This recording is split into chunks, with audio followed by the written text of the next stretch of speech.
Kia ora te iwi, haere ake nei I te Karere, te rā te kauhau nui o Winston Peters ki tōna rōpū tōranga pū o Aotearoa tuatahi I ngā rangi whakatānei, hei whakaore-ore I a rātou mo te tau o te kōwhiringa pōti. I rere ngā karakia o kawa I te ata pongi nei, hei whakawātea I te ara tareina hō ki karanga hape me te wai o horo tiu. Me te pōhiria Ngāti whakaue I rotorua ki te kapa I toa I te whakataetai kura tuarua o te motu.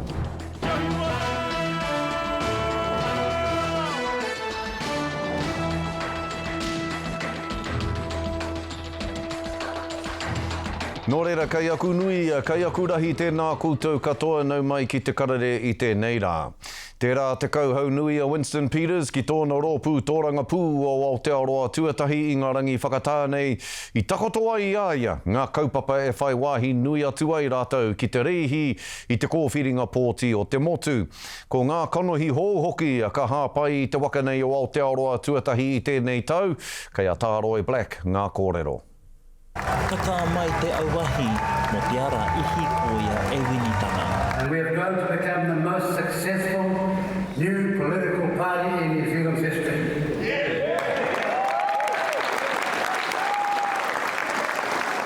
Kei waho I te whare taiwhana, heke e hua, totohe ana te māpū, mo nā tamariki o te kotahi tana, me te taiao. We're calling on all New Zealanders to express their concern about the extinction of Maui and Hector's dolphins at the hands of the fishing industry. Hoki rawa ki te ātāmira ko te huarahi e whāia nei e Aotearoa tuatahi mō tātou te motu. In 2023, they brought in 133,000 immigrants. Te hoariri hau ko ngā manene o rāwahi. Nā engari haunake, mako wini tana nahe anō ngā Māori e kōrero pēnei ana. Te kau atu tau, ko rite te tatau o ngā manene mai ini ana ki te kotahi miliona tāngata. Ko hira no atu I a tātou te ao Māori. Kei te aro atu te rangatahi, rātau ka pōti mo te wātuatahi. Kua hau mai te kāpeni o mua o nā o Panoa Tain Randall, ki te whakataetai mo te tūru o Tukituki, rāwa ko George Ngātai mo Papakura. I felt strongly about some of the prospects, especially for my kids and grandkids who I don't even have left. And thought, well, no point in complaining about it. Don't sit on the couch, get off the couch and throw my hat in the ring. Well, look, the main reason why I chose New Zealand first is probably more for the fact that they're there for New Zealand and they're very a common sense party, and every challenge that comes about can actually be fixed through common sense decision making. What I should do, just go, push! Ko te utu hiko me nā huarahi hei whakamāmāke I te ohana te whaina. We've seen the impact of a bad energy policy when Watties and McCain's and a number of other businesses have closed. So for whānau and that sort of stuff, hey, we need to get that sorted out because we want jobs. Amongst anything else, that's the one I'm concentrating on. Ko te hauora o te tanata hoki e kaha ki te Anei. They're sort of working towards jumping over the ditch to Australia or to anywhere around the world. I think what we need to actually do is find ways to keep them in New Zealand, to practice in New Zealand. And, you know, a lot of these students that graduate, they've got huge bills, which I think we've actually fixed by having this remit today. E tuatai me taunga, pēhea rānei te tū I roto I te whare pāremata, pēhea rānei te whakatairanga I ngā kaupapa o te pāti ki Wāhanga tono I te pāpōri. Koni atu I tērā, me whakaki e rātou ko te kete, ki te mātauranga ma te wheako. Tāroe Black, mātuia. Hoi nō rai tiwi, ka whakawhiti mataora atu tātou I nei ki te kaiarahi tuarua I Aotearoa tuatahi ki a Shane Jones. Me te mōhio iho, ka tahi anō te hui nui a Aotearoa tuatahi I ngā rangi whakatānei ka hiki. Tēnā koe te matua, tēnā koe nau mai anō ki te Karere. Kia ora, ngā mihi ki a tātou. E hoa, ki te ana au, kua wehe ētahi I a reipa, kua wehe ētahi I a nā hinara, ki te hono atu ki o koutou o Aotearoa tuatahi, nā te aha ki o whakaaro. He kite nā rātou kua poaha mārika te kete, kei e nā pāti nunui, kei e nā pāti tawhito, kua heka, te kete, kua tatakore kitea. He hua kei roto I te kete, nā he kete noki nā rātou, ko te kete e amuhi ana e maua ko wini tana e pūre nāna. Aha ko kōrero ti ana e maua ngā ahuatanga kei te takere o te moana, me aha ngā pēke, me aha ngā hupa mākete, e hari te mea maho wini tana e mataku ana ki te whakatakoto I te manuka me pēhea rane I tō tātou motu. E whakahaurangi ai, e whakakahangi ai, a ohanga, a pāpori, a pūtea, a tangata, a wahine, a whānau. Ki te hoki au I ngā Māori hou o Aotearoa tuatahi, Tain Randall, George Ngātai, heha ngā painga ka puta I ngā Māori hou o Aotearoa tuatahi, kia koutou, ki te ropu o Aotearoa tuatahi. Eo, mahui a koe te whakahua mai te ingo o te tamaiti whaitiri, hara mai ana ki ākarana hei kai whakataitai mā mātou. Te kōhine I roto hei te tai rāwhiti, te kira. Hea take o rātou I pai ai kia tū. Aha koa he puhake ana te aroha me te ngākau I wainga tunu I a rātou mo tō rātou pānga Māori, mo tō rātou hononga, āhahi, ā marae, ā whānau ki te ao Māori. Nui atu tō rātou tirohanga, nui atu te u o tō rātou, o rātou whakaro ki te taumata me pēhea rane I tātou katoa kei tō tātou motu e whakatairanga ti ai.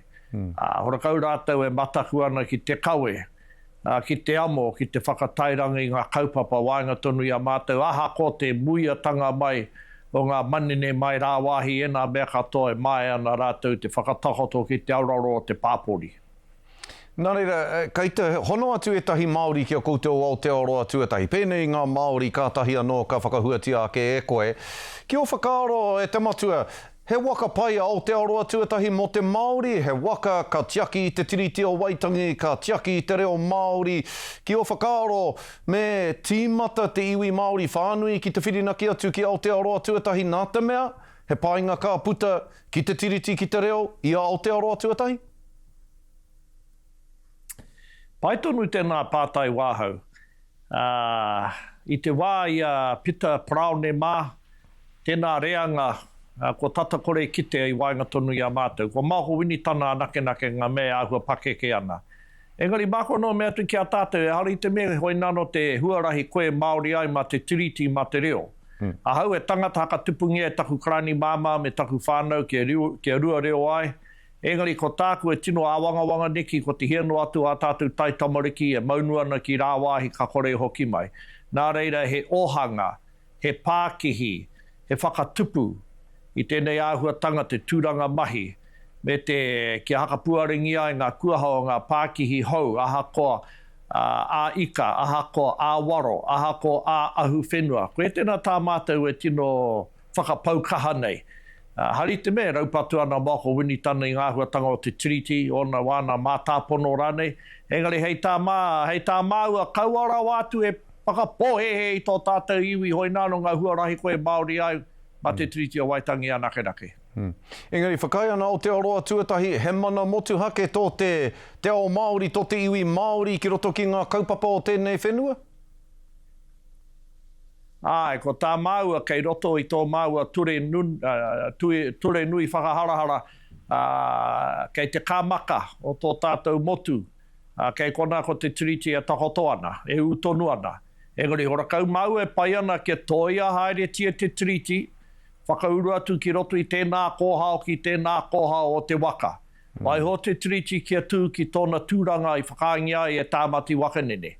Nā pene rapu ana, tāua te Māori me pēhea rane ngā kākahu e mahana atu ai, me pēhea rane te kāinga e whakawhiwhingi ai ki te whānau.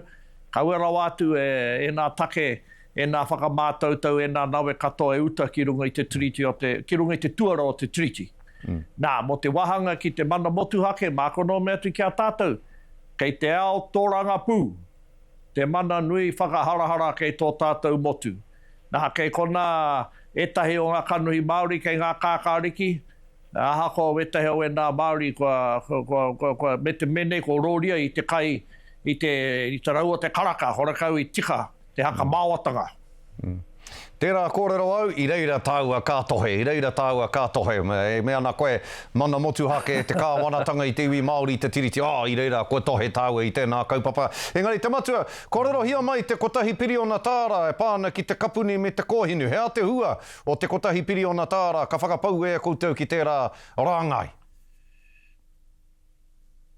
Hei tā tō mātou pāti, whakapai ana mātou nui no atu, te wāriu, o te kōhinu, me ngā rawa pēnā kei te takere o te moana, ko te mate ke noho mātāpō, noho kuare ana, tō tātou motu I te korengo o ngā kāwanatanga e āmene kia haere, kia rangahautia, kia tino whāwhātia, mārikatia ai, pēhea rānei, keihea rānei, kāhia no atu te nui rānei, nā, koe tā mātou e mahi nei, kia rauikatia, kia rauhitia, e nā pito mōhiotanga mā roto I te rangahau, ka tei ka whārikitia ki te auraro o te pāpori, auraro noki o te hunga whakangā pūtea, ahakoa ā roto I tō tāua motu, mai rā wāhi rānei, ka tahi ka tāia, e tāua, te whakamahi, te tuku, I ena rawa kōhinu ki Huarere, tērā te nui o te pūtea, te tūranga mahi,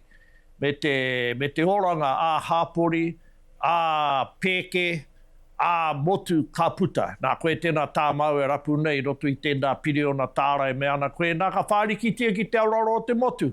I mua atu I te wā o te pōti, ki te āmenengia, tērā te huarahi, ka whai e mauho winitana ki haka tinanangia. E nā manakitia mātou e te hāpori, kia tū hei kāwanatanga anō. Karawe te matua, ko ua mihi roto I ngā wiki nei kautai nā tua no ki runga ki a koe, I tō whakawāte a koe, ki te whakatakato I nei, kōrero katoa I tēnei rā, te tūmanako I pai tā koutou hui ngā rangi whakatānei I nai nei kua hau atu koe ki te wiki tōranga pū kei mui a koe. Mihi ana ki a koe, matua Shane Jones o Aotearoa tuatahi, tēnā koe. Hei kona. Ka pai, hoi nora e tiwi, rere ngā karakia o kawa I te ata pungi nei, hei whakawātea I te ara tarina hō ki karanga hape me te wai o horotiu.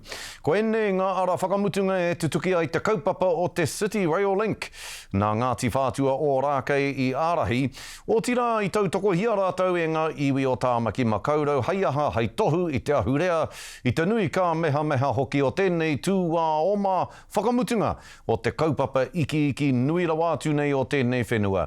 I haere a mārena mane I te ata nei, Anei tāna pūrongo.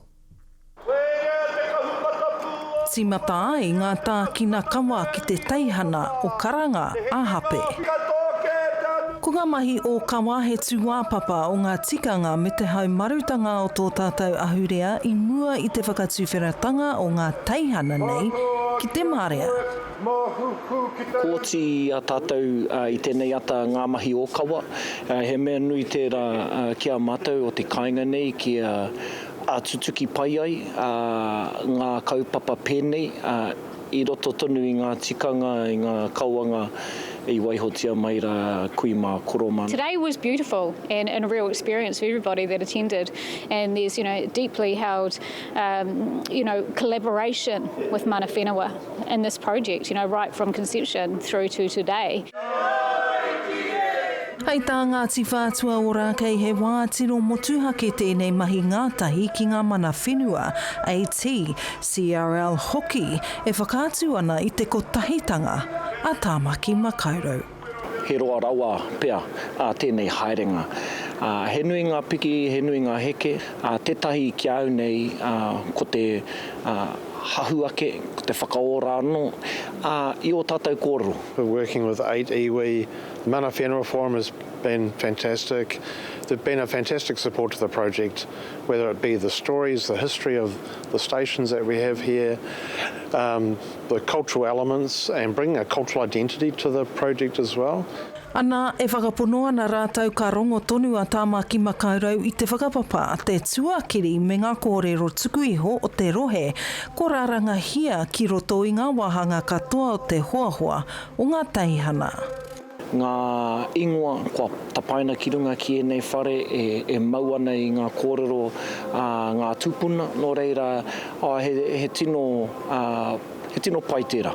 Kāmutu, ko ngā hunga e noho mai nei ki Tāmaki e kuare pea ki ngā kōrero take o tēnei takiwā.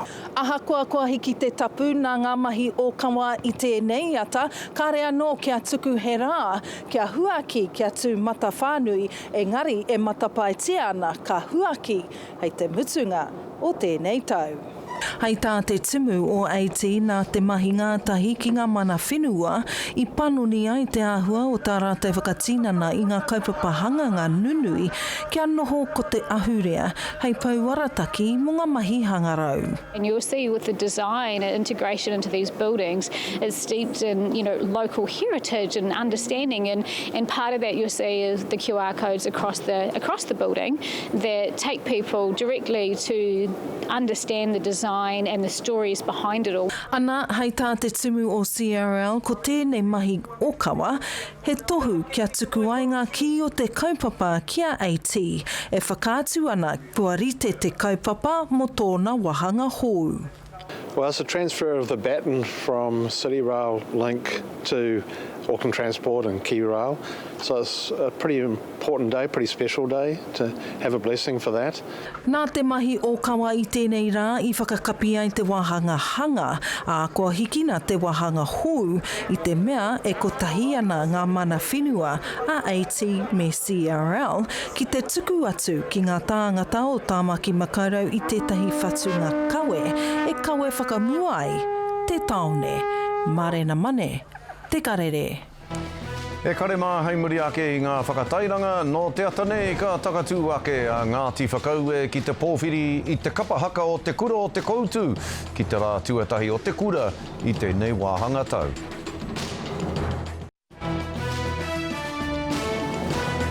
Hoki mai anō, no te atanei ka takatū ake a Ngāti whakaue ki te pōhiri I te kapa haka o te Kura o Te Koutu ki te rā tuatahi o te Kura I tēnei Wāhanga tau. I runga hoki I te mōhio, koe nei te rā Kura tuatahi I tō rātou toanga whakaihu waka I te whakataetae kapa haka mā ngā Kura tuarua o te motu I tauranga moana. Kia mā takitake ake tātou.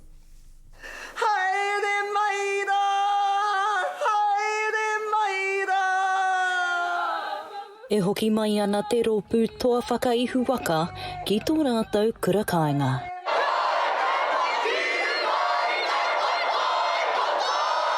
Me ngā taonga toa mai te whakataitai kapa haka tuarua o tēnei ki tau.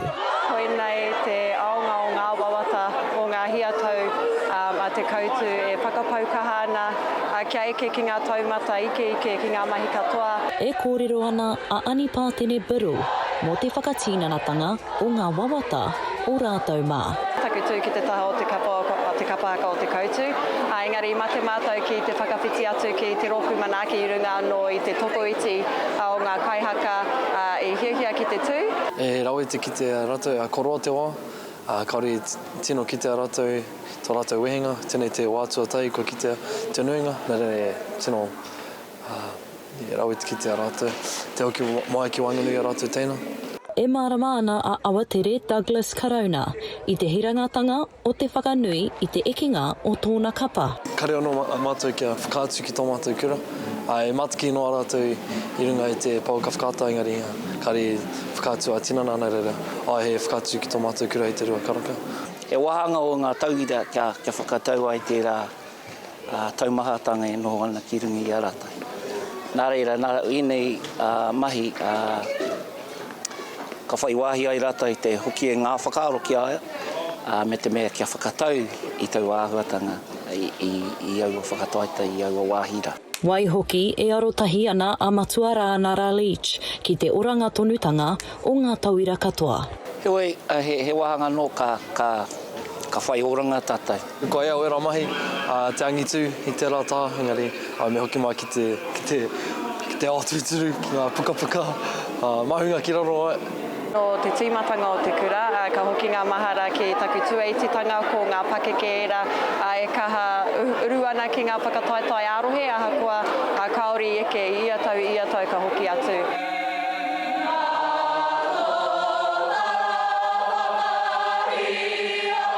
Ka kamutu heo haki nui ka waiho mā ngā pipi o te kura.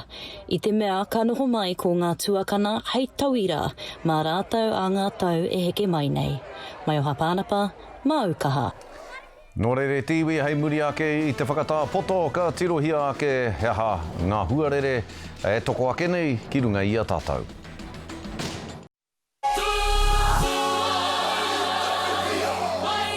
Taki hoki mai anō rā, nei rā ko ngā huarere o te wā.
Kati nei ka pai te waka kawe kōrero nei o te Karere kiuta hei tēnei wā a pōpō, rewa ke anoa e mihi ana ki a koutu katoa tūrou parea tūrou, Hawaiki.